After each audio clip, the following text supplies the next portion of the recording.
this is going to be, I think, a totally different thing. Our next speaker was a programmer from Plaza Futura, is now one of the founders of Mediahuis in Eindhoven, and he's also a project leader. He's a teacher. He's a production designer. He does, I think, he does do many things, but I think above all, he told me, he's doing things with telling great stories with beautiful images.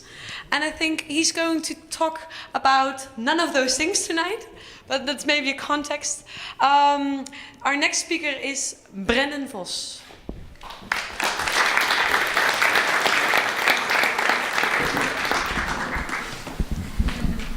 Hi. Okay, let's do that again. Hi. Hi. Good. I'm Brendan. I'm quite nervous, so I'm using my first slide as a moment to breathe. Breathe with me. I'm not nervous because I might be uncomfortable with presenting situations. I'm nervous because I'm presenting something which I have never presented before and is something quite personal to me, which I have this friend with me, my laptop. What I usually present about is something concerned with my own company, Ik Ben Bren, where I work as a production designer. I work in media and film. And I also recently was one of the founding members of the Mediahuis Foundation here in Eindhoven, which is about engaging with contemporary media. But as I was introduced, I won't be discussing that today.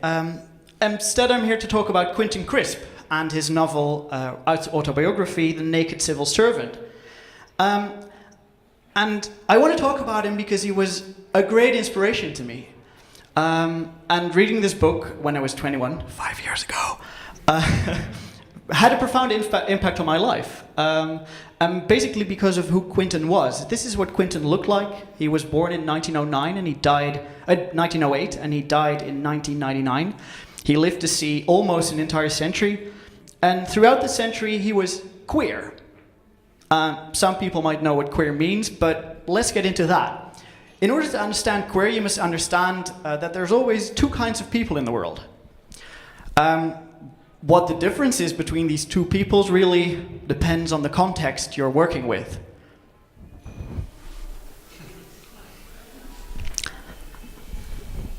This is the funny thing about PechaKucha.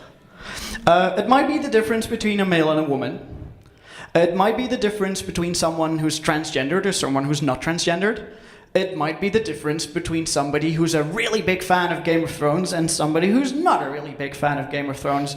The difference doesn't really matter, but the problem or the thing is that we live in a world where binary opposition is really important, and that's a factual thing. It's the way we are programmed. It's the way we deal with people, how we label them, how we put them in hokjes. And that's something we have to deal with, we have to accept. And it's not a problem, really, but what always will happen is that there will always be people who won't be part of the bigger thing, who'll be queer, who'll be different. And Judith Butler very skillfully described what queer is in her novel book, Gender Trouble. And queer is actually being different and accepting that, and doing it, and performing it, and actually acting it out, and being against the grain, accepting what the grain is, knowing what the grain is, which is quite hard. I reckon most of you do it or have done it in your life, maybe by building a modular city or designing one. And Quinten was exactly that. He was queer, he was different, he went against the grain. And going against the grain is actually quite easy in a way. Because if you're not a white heterosexual male living in Europe and being highly educated, you're not part of the bigger group. You're not part of the major part of the binary opposition.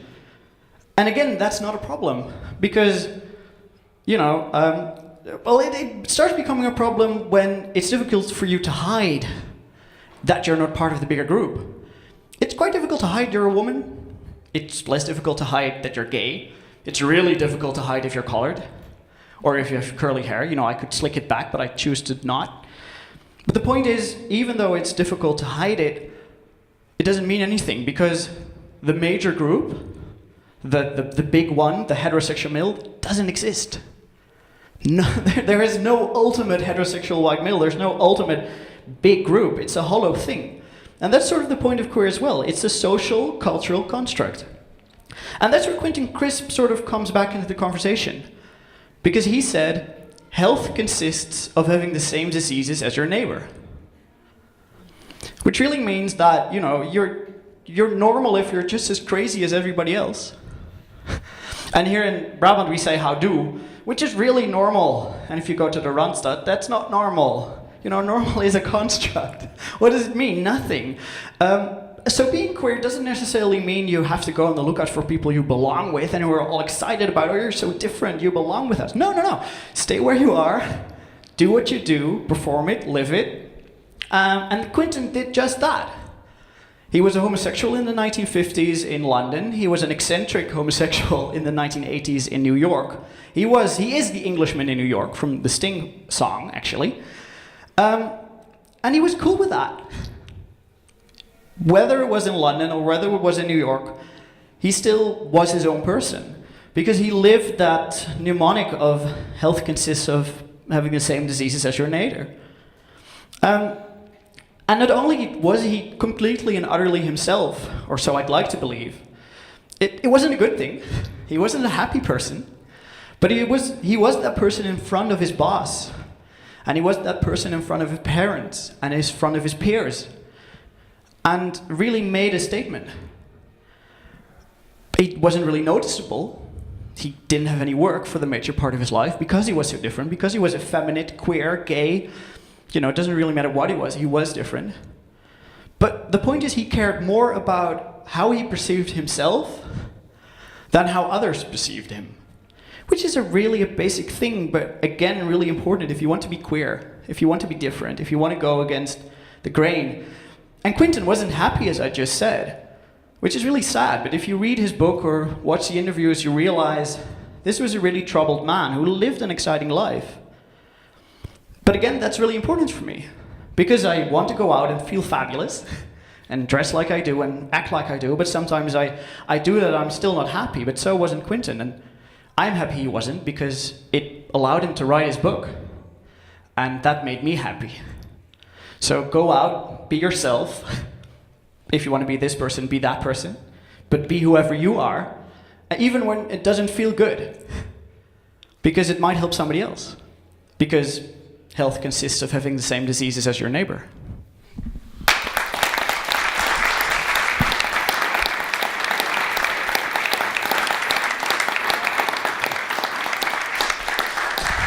Where's your microphone? Thanks for listening, by the way. This was really cool.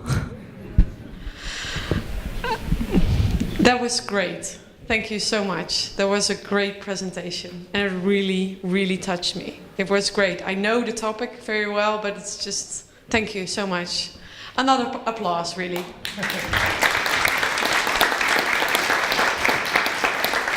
Are there any questions? And go ahead. I can take a hit. Yeah. You said it doesn't matter if you're happy or not, if you just do what you want to do, but it's also a sign that you're not happy, so maybe you're not doing what you want to do. Yeah, I agree. I think it's very important to stay in the core of who you are. In Dutch, I would say in je kracht zijn. But that's difficult. And it doesn't necessarily make you happy, because you can still be influenced by other people, we know this. Mm-hmm. But, you know, pull through. But, of course, you know, there will be situations where you're very unhappy because you're not being you. Very important distinction, yeah. Other questions? I think what I like the most about your the experiences you shared with us was the struggle you found in his book, but also the struggle maybe you find in everyday life with other people, maybe with yourself as well. What would be your ultimate advice for people who maybe feel different and maybe want to stand out or maybe find their own way in life? What would be your personal advice to them? Be you, carry through, but don't be afraid to fuck up. and not be yourself. I still don't think I'm really myself, and I'd like to meet the person in here who thinks he is. Maybe one strong piece of advice is talk to each other. And talk to someone you think is less himself, or talk to someone you think is more him or herself, and have a dialogue. And is it also? I like the word fluent. If you talk about queer or an LGBT perspective, I always like the term fluid, because I think that term works for every single one of us. Because, as you told us, when you have a conversation with your boss, when you're presenting, or when you are having a conversation with your loved ones or with your neighbor, you have this certain set of roles maybe where you're working with. But I think all of these roles that you play or that you are just part of who you are. So, I always find it quite hard to be yourself, because I think being yourself is this set of options you have as a personality, and that is just the way you approach certain situations of certain objects or certain persons, really. How do you think about that? I agree. There is no... I thought for a very long time that there was one version of myself that I need to be at all times, which is a problem of the Hokjes thinking, of being labeled. When I came out of the closet when I was 14, I had this notion of what it meant to be gay. So I talked more effeminate, I moved more effeminate, I said I like musicals, but I hate them. Who doesn't? My God, Chantal Jansen. Fucking hell. But I wanted to okay, put your hands together, people. No, but I wanted to sort of confirm to this image of all right, so I'm gay. So I need to be gay. and that doesn't really work. No. But the problem is that I see a lot of my peers and also younger guys and girls, specifically now that being gay and being queer in that context is really hot and hip. Doing it over and over and over again, especially in Eindhoven, North Brabant, but also Amsterdam, of course. And that's really scary.